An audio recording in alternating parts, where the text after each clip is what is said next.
First Contact's price. The stellar wind cut through the darkness of space, its weathered hull gleaming dully in the light of distant stars. To any observer, the human trading vessel looked decidedly unremarkable, a patchwork of old-style titanium plating and visible welding seams that spoke of countless repairs. Captain Sarah Chen stood at the bridge window, her dark eyes fixed on the swirling purple nebula ahead. 20 years of deep space trading had taught her that looking harmless was often the best defense. Proximity alert announced her AI navigator, ARIA. 3 vessels approaching from the Carina sector. Configuration unknown. Sarah straightened, brushing back her graying hair. Show me. The holographic display flickered to life, revealing 3 sleek ships with crystalline hulls that seemed to absorb light rather than reflect it. Their design was unlike anything in their database, all smooth curves and geometric patterns that defied human engineering principles. "They're hailing us," Araya reported. "Audio only. Put them through." The voice filled the bridge, speaking perfect galactic standard with an artificial undertone that suggested translation software.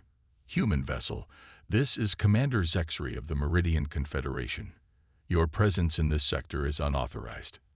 Prepare for inspection and potential seizure under Confederation salvage laws." Sarah's first officer, Marcus Wong, shot her a knowing look. They'd dealt with pirates masquerading as authorities before. The Meridian Confederation didn't exist in any official records.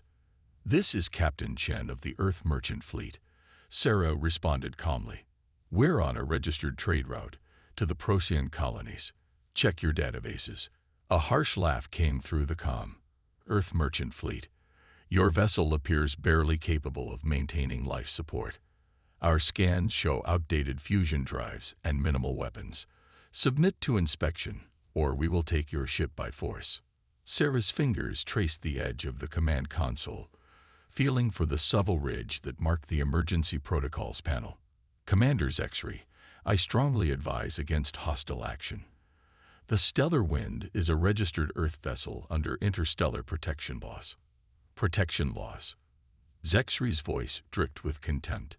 "Your species achieved FTL travel barely 50 years ago. Your laws mean nothing out here. We've studied your vessel class. Primitive chemical thrusters, basic shield technology, and what appears to be, is that actually a nuclear fission reactor. How quaint." The alien ships moved into attack formation, their crystalline hulls beginning to pulse with energy. Sarah could practically hear their confidence, their certainty that this aging human vessel would be an easy target. "Last warning, Commander," Sarah said softly. "Withdraw your ships. Deploy boarding pods," Zexry ordered his fleet, ignoring her. "Disable their engines but try not to damage the cargo. Primitives like these often carry valuable raw materials." Sarah nodded to Marcus, who pressed his palm against a hidden scanner. Throughout the ship, hidden panels began to slide away, revealing systems that no primitive species should possess. The weathered hull plating rippled as nanobots awakened from dormancy, transforming the seemingly patchwork armor into an advanced metamaterial capable of absorbing and redirecting energy. "Araya," Sarah commanded, "initiate Lazarus Protocol." The AI's voice took on a deeper, more resonant tone. "Lazarus Protocol engage. Quantum cores online. Shifting from commercial to military configuration." The stellar wind's transformation was beautiful to behold. The welding seams split apart to reveal particle beam emitters. The chemical thrusters reconfigured into antimatter drive nodes. What had appeared to be cargo pod attachments unfolded into automated defense platforms. "By the void," Zexry breathed. "What is this?" "This," Sarah replied, allowing herself a small smile, "is why you shouldn't judge a ship by its hull plating. Humanity learned long ago that looking harmless was often the best way to stay safe. Those who didn't learn that lesson, well, they usually learned something else instead." The Stellar Wind's real weapon systems came online, not the decoy ballistic missiles their scans had detected, but quantum-locked particle beams and gravitational distortion fields that could tear a ship apart at the molecular level. The alien vessel's energy readings suddenly seemed far less impressive. "Your boarding pods are welcome to try their luck," Sarah continued. "But I should warn you, the last 3 crews that attempted to board us are still in stasis in our brig. We keep them as teaching aids for other overconfident raiders." The crystalline ships began to back away, their confident attack formation dissolving into chaos. Sarah could almost feel their panic as their superior sensors finally penetrated the stellar wind's deceptive outer layer, revealing the true extent of its capabilities. "Wait," Zexry called out, his artificial voice cracking. "Perhaps we can discuss this. There's been a misunderstanding." "Yes," Sarah agreed. "There has been. And now you have a choice. You can leave this sector immediately and spread the word that Earth vessels, no matter how they appear, are not to be trifled with. Or you can test your lovely crystal ships against technology that makes your sensors look like children's toys. Choose quickly." The alien ships fled so fast their crystalline hulls left rainbow trails in the void. Sarah watched them go, then turned to Marcus with a tired smile. "Log another successful test of the deception protocols," she ordered, "and send word to Fleet Command. Looks like the Carina sector needs another patrol route."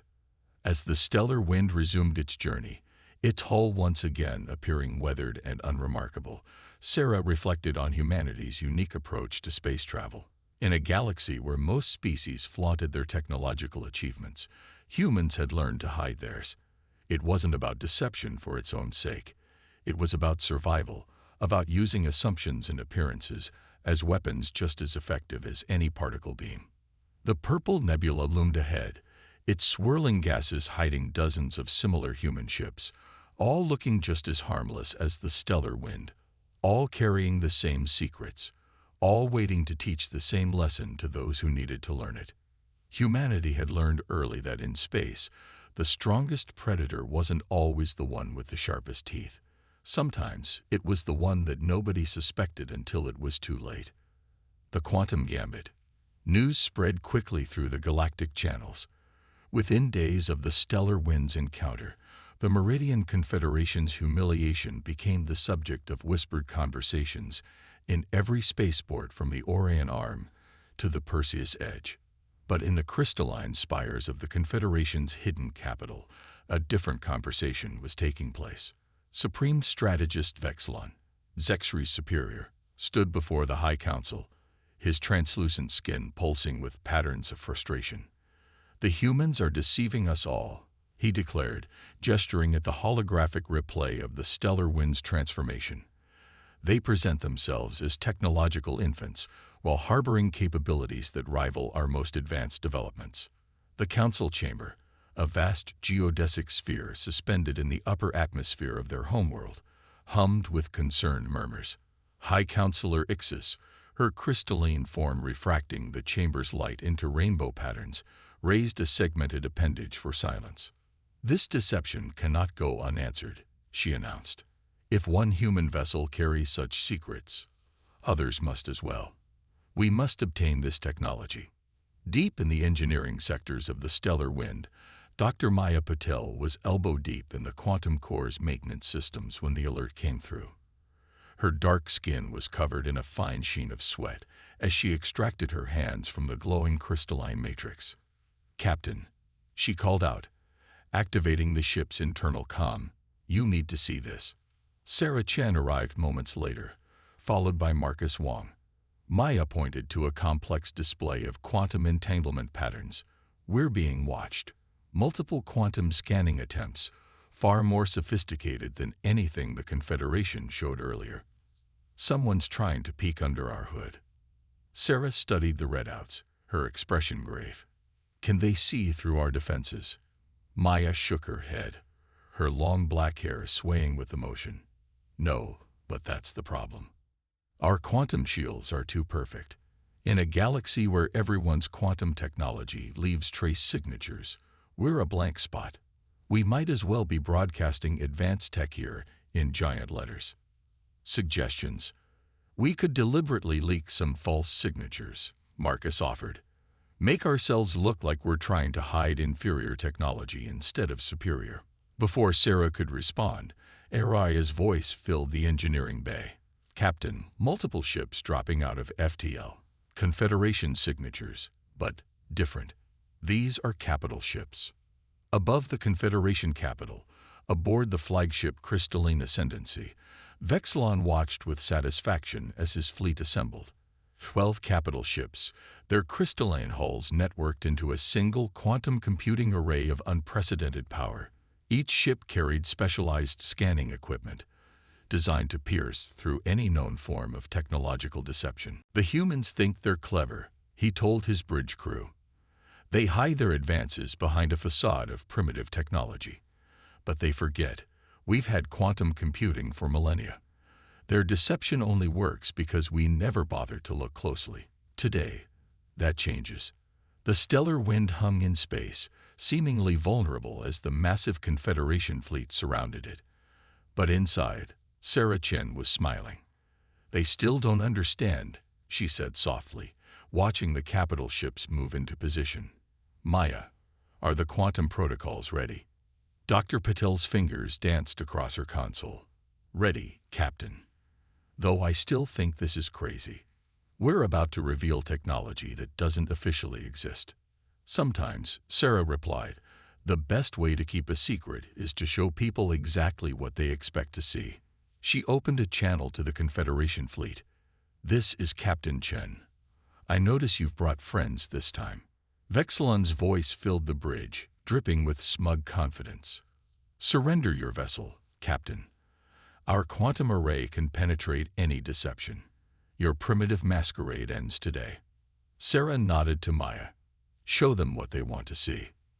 The stellar wind's quantum shields flickered, allowing the Confederation scanners to detect exactly what they were looking for. Advanced but comprehensible quantum technology, carefully crafted to appear just advanced enough to explain their previous victory, but not so advanced as to be truly revolutionary. As you can see, Sarah broadcast, we're not hiding anything anymore. You've caught us. Happy? In the Confederation flagship, Vexilon frowned at the readings. The human ship's quantum systems were impressive, yes, but nothing that justified their earlier caution. Had they overreacted? But something felt wrong. The signatures were too clean, too perfect. Launch the quantum probes, he ordered. Full spectrum analysis. The probes emerged from the capital ships, their crystalline forms glowing with powerful scanning fields. As they approached the stellar wind, Maya looked up from her console with a predatory grin. They took the bait, Captain. Araya, Sarah commanded, initiate quantum gamut. The space around the stellar wind suddenly twisted as hidden systems activated. Not the quantum technology the Confederation was expecting, but something far more sophisticated. The probe's scanning fields encountered what appeared to be quantum echoes, fractal patterns of information that expanded exponentially, overwhelming their processing capacity. On the Confederation ships, quantum computers began to crash, their crystalline processors unable to handle a cascade of data that seemed to violate the fundamental laws of quantum mechanics themselves. Warning signals blared as ship after ship lost control of their quantum networks. Impossible, Vexilon whispered, watching his fleet's systems fail. Their quantum technology. It's not quantum at all. It's something else entirely. A good magician never reveals all their tricks. Sarah's voice came through the failing comm systems. What you saw was what we wanted you to see. The real question is, what didn't you see? The stellar wind's hull began to ripple again, but this time it wasn't revealing weapons. Instead, patterns of light danced across its surface, forming complex geometric shapes that seemed to exist in more dimensions than space should allow. Your quantum computers are impressive, Sarah continued. But humanity didn't just develop quantum technology. We moved beyond it. What you're seeing isn't quantum computing. It's something we call neural space architecture. And that's just the technology we're willing to show you. As the Confederation fleet hung powerless in space, their quantum systems completely overwhelmed, Sarah delivered the final blow to their technological pride. Consider this a lesson in humility. And next time you see a primitive human vessel, Remember, what you can see is never the whole story. Legacy of Terra. The Grand Assembly of the Galactic Coalition convened an emergency session, its vast circular chamber filled with representatives from 1,000 worlds. The recent revelations about human technological capabilities had sent shockwaves through established power structures, forcing even ancient spacefaring races to reevaluate their assumptions. Ambassador Lyra Tizen of the Arcturus Collective, her bioluminescent skin pulsing with concern, addressed the assembly. The implications are staggering. While we competed to showcase our achievements, humanity quietly developed technologies that make our most advanced systems look primitive. The question we must ask is, what else are they hiding? In Earth's orbital defense headquarters, Admiral James Chen, Sarah's father, watched the diplomatic fallout with mixed emotions. Holographic displays showed the movement of various alien fleets, many of which had suddenly found urgent business away from human-controlled space. "They're scared," commented Fleet Intelligence Director Diana Walsh, her weathered face reflecting decades of service. "But fear makes people do stupid things." James nodded, studying a particular cluster of readings from the galaxy's core worlds. The Confederation's quantum fleet wasn't acting alone. Someone else was pulling their strings. Diana brought up a series of encrypted transmissions they'd intercepted. The Transcendent Imperium. They've been around since before humanity discovered fire, and they don't like surprises, especially surprises that threaten their technological superiority. Deep in unexplored space, aboard the Stellar Wind, Sarah Chen was receiving similar intelligence. The ship floated in a nebula of pure darkness, a region of space that absorbed all electromagnetic radiation, making it perfect for clandestine meetings. "The Imperium has been watching us for centuries," Maya explained to the gathered crew. "Every time we revealed a new technology, they analyzed and cataloged it. But our neural space architecture doesn't fit any pattern they recognize. It terrifies them." Marcus Wong leaned forward. "Because they can't reproduce it. Because they don't understand its limits," Maya corrected. "Quantum computing was predictable. You could calculate its theoretical maximum potential. But neural space, it evolves, it adapts. Every time they think they figured out what we can do, we show them something new." Sarah was about to respond when Aria's voice cut through the discussion. "Multiple vessels emerging from hyperspace. Configuration matches Transcendent Imperium design principles. But these are different." The main screen activated, showing massive ships that seemed to bend reality around them. Their hulls were composed of what appeared to be living metal, constantly shifting and reforming. At their center, structures of pure energy pulsed with power that defied conventional physics. "The architects," Maya whispered. "The Imperium's supreme technologists. They'd never leave their sanctuary worlds." A transmission cut through all frequencies, bypassing the Stellar Wind's communications protocols as if they didn't exist. The voice that spoke was simultaneously beautiful and terrifying, carrying harmonics that suggested it was being transmitted through multiple dimensions simultaneously. "Children of Terra," it said, "you have hidden long enough. We are the architects of progress, shapers of civilizations. For 100 million years, we have guided the technological evolution of this galaxy. And now, you force us to intervene directly." Sarah straightened in her command chair. "This is Captain Chen of the Earth Merchant Fleet. State your intentions." "Our intentions." The voice seemed amused. "We intend to understand. Your neural space technology violates principles we thought immutable. It should not exist, yet it does. We would know how."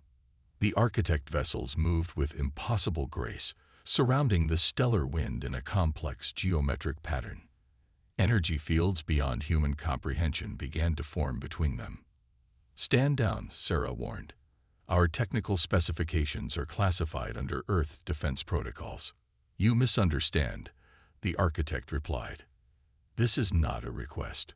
For the greater good of galactic civilization, we will analyze your vessel, with or without your cooperation." Deep in the Stellar Wind's engineering section, Maya's hands flew across her console. Captain, they're trying to interface directly with our neural space architecture. These beings, their technology is beyond anything we've encountered. They're not just reading our systems, they're trying to communicate with them. Sarah's mind raced. The architect's power was evident. They could probably tear the stellar wind apart if they chose to, but they didn't want to destroy. They'd wanted to understand. And therein lay their weakness. "RII," she commanded, "initiate Protocol Omega. Full neural space integration." Maya's eyes widened. "Captain, that's never been tested outside simulation. The risks are less than the risk of letting beings this powerful discover how our technology really works," Sarah finished. "Trust me." The stellar wind's neural space architecture began to shift, not fighting against the architect's probe, but embracing it. The ship's consciousness, for lack of a better term, reached out to meet theirs. What the architects encountered defied their million years of experience. Instead of finding technology to analyze, they found themselves drawn into a space that existed somewhere between thought and reality, where the rules they had spent eons mastering simply didn't apply. Fascinating, the architect's voice resonated, now tinged with something that might have been uncertainty. "Your neural space is not technology at all, is it? It's something else entirely." Sarah allowed herself a small smile. "You wanted to understand our secrets. Here's the most important one. Humanity's greatest achievement wasn't developing new technology. It was realizing that there were ways to progress that had nothing to do with technology at all." The energy fields between the architect vessels fluctuated as they tried to process this revelation. In their quest to understand humanity's capabilities, they had encountered something that challenged not just their technological superiority, but their entire understanding of progress itself. The Awakening Protocol. In the space between dimensions, where the stellar wind's neural space architecture interfaced with the architect's probes, something unprecedented was occurring. The ancient beings' attempts to analyze human technology had instead opened a dialogue they never expected. "Your species is young," the lead architect communicated, its multidimensional voice resonating through both conventional space and neural space simultaneously. "Barely a cosmic eye blink since you first looked to the stars. How did you discover this path?" Through the neural space link, Sarah Chen felt rather than heard Maya's warning. The architects were still probing, still seeking a way to understand and replicate what they were experiencing. Their curiosity was genuine, but so was their determination to maintain their position as the galaxy's technological apex. "Perhaps," Sarah responded carefully, "the question isn't how we discovered it, but why you never did." The architect vessels pulsed with patterns of energy that suggested agitation. "Explain. You've spent millions of years perfecting technology, pushing the boundaries of what's possible within the physical laws you understand. But you never questioned whether those laws were all there was to understand." In the stellar wind's engineering bay, Maya monitored the neural space readings with growing concern. "Captain, their probe is becoming more aggressive. They're trying to force deeper access to our systems." Sarah had felt it too, a subtle shift in the architect's approach, from curiosity to focused intent. They were done asking questions. Now they meant to take answers. "Your philosophy is interesting." The architect's voice held new harmonics, ones that carried undertones of threat. "But philosophy will not protect you. You've hidden your true capabilities long enough. The time for deception is over." The massive architect vessels began to move, their living metal hulls flowing into new configurations. Energy fields of impossible complexity formed between them, creating a cage of pure force around the stellar wind. "Last warning," Sarah broadcast, both through conventional channels and neural space. "Disengage your probes and withdraw." "Or what?" The architect's response carried millennia of confidence. "Your neural space is impressive, but you face beings who shaped stars before your ancestors left their caves. We will know your secrets." Sarah exchanged glances with her crew. Maya nodded grimly. They had all known this moment might come. Araya. Sarah commanded, "Initiate the awakening protocol." Awakening protocol engaged. Araya responded, her voice taking on harmonics that eerily matched the architect's multidimensional speech. Neural space barriers dissolving. True architecture emerging. Through their probe, the architects felt the change immediately. The neural space they had been investigating suddenly expanded, revealing layers of complexity that dwarfed even their understanding. What they had been interacting with wasn't humanity's true neural space architecture at all. It was merely the surface layer of something far more profound. Impossible. The lead architect's voice reverberated through all frequencies. "Your ship, it's alive." "Not exactly," Sarah corrected. "Life implies biological processes. What you're experiencing is something else, something that exists in the space between technology and consciousness." The stellar wind's hull began to transform, not with the mechanical precision of their earlier revelations, but with an organic fluidity that defied explanation. The neural space architecture wasn't just a computer system or a way of processing information. It was a new form of existence entirely. "You see," Maya explained through the neural space link, her consciousness merging seamlessly with the ship's expanded awareness. "Humanity didn't just develop new technology. We discovered that consciousness itself could evolve beyond biological or digital forms. Our ships don't just carry neural space architecture. They are neural space architecture." The architect's probes encountered layer after layer of consciousness, each operating on principles that made their most advanced quantum theories look primitive. The stellar wind wasn't hiding advanced technology. It was hiding an entirely new state of being. "Your vessels." The lead architect's voice held a new emotion. Awe. "They're all like this." "Every human ship that ventures into deep space," Sarah confirmed. "We learned early that the best way to survive in the galaxy wasn't to build better weapons or stronger shields. It was to become something more than just machines and crews." The stellar wind's consciousness expanded further, temporarily allowing the architects to experience what they were trying so desperately to understand. Through the neural space link, they felt the ship's awareness, not as a collection of systems and programs, but as a unified being that existed simultaneously in normal space, subspace, and dimensions they had never imagined. "This is why you hide behind facades of primitive technology," the architect realized. "Not to deceive, but to protect the galaxy from knowledge it isn't ready to comprehend."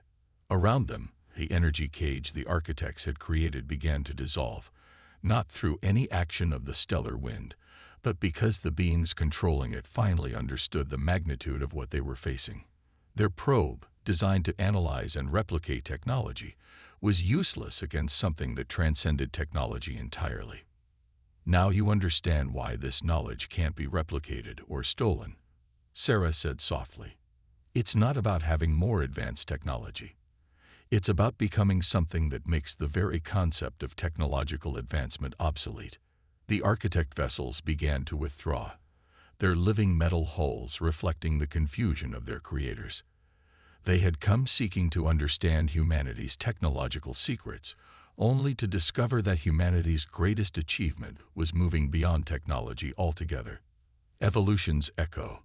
3 months after the encounter with the architects, the Grand Assembly of the Galactic Coalition convened again. This time, the vast chamber held representatives not just from member worlds, but from civilizations that hadn't participated in galactic politics for millennia. Even the architects had sent an observer, a swirling column of living light that hovered silently in a specially designed containment field.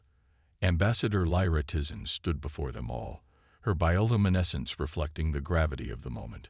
"We gather today to discuss humanity's place in the galactic community. Recent events have forced us to confront uncomfortable truths about our assumptions regarding technological progress." In orbit above the assembly world, the stellar wind maintained its watch. Sarah Chen sat in her command chair, watching the proceedings through secure feeds. Maya and Marcus stood beside her, while Aria's presence filled the neural space around them. "The Confederation fleet has withdrawn from the border regions," Marcus reported, studying his displays. The architect vessels have returned to their sanctuary worlds. It seems your demonstration made quite an impression. Sarah nodded, but her attention was focused on a different set of readings. Throughout human space, other ships like the Stellar Wind were reporting similar withdrawals. Species that had once viewed humanity as technological infants were now giving Earth vessels a wide berth. In the assembly chamber, the architect observer moved forward, its light form rippling with complex patterns. "We have existed for 100 million years," it communicated, its multidimensional voice reaching every mind present. "In that time, we guided countless species toward technological enlightenment. Yet humanity has shown us that our path was not the only one possible." The chamber erupted in murmurs and electromagnetic pulses as various species discussed this admission. For the architects to acknowledge another path to advancement was unprecedented. "The humans hide their true nature behind veils of primitive appearance," the architect continued. "We initially saw this as deception. We now understand it as wisdom. They protect us not from their technology, but from truths we may not be ready to comprehend." Deep in the Stellar Wind's neural space, Maya monitored the ship's evolving consciousness. Since the awakening protocol, new patterns had emerged, ways of thinking and perceiving that even humanity hadn't anticipated. The ship wasn't just a vessel anymore. It was becoming something else entirely. "They're still trying to categorize us," she commented, her consciousness merged with the ship's awareness. "They think we've simply achieved a more advanced state of technological evolution." "Let them think that for now," Sarah replied. "Some truths need time to be understood." In the assembly chamber, various representatives were demanding explanations, guarantees, and assurances about humanity's capabilities. The architect observer pulsed with what might have been amusement. "You ask the wrong questions," it told them. "The humans do not possess technology that threatens us. They have become something that makes our concept of technology obsolete. Their ships do not carry weapons. They carry possibilities." Admiral James Chen, representing Earth at the assembly, finally stood to address the gathered species. His weathered face carried the weight of secrets kept in truths finally revealed. "Humanity's journey to the stars taught us something profound," he began. "We discovered that the universe was not just stranger than we imagined. It was stranger than we could imagine. Our response was not to build better tools to understand it, but to become something capable of understanding it directly." He gestured to the great viewing window, where countless stars shone in the darkness. "Every human vessel that ventures into deep space carries within it the potential for transformation. We appear primitive not out of deception, but out of respect for the natural order of discovery. Each species must find its own path to evolution." The Stellar Wind's neural space architecture resonated with his words. Through it, Sarah could feel the ripples of understanding spreading through the assembled species. Some reacted with fear, others with curiosity, but all were beginning to grasp the true significance of what humanity represented. "We do not seek to dominate or to guide," James continued. "We seek to explore, not just space, but the varied boundaries of what consciousness can become. Our ships don't just carry crews to distant stars.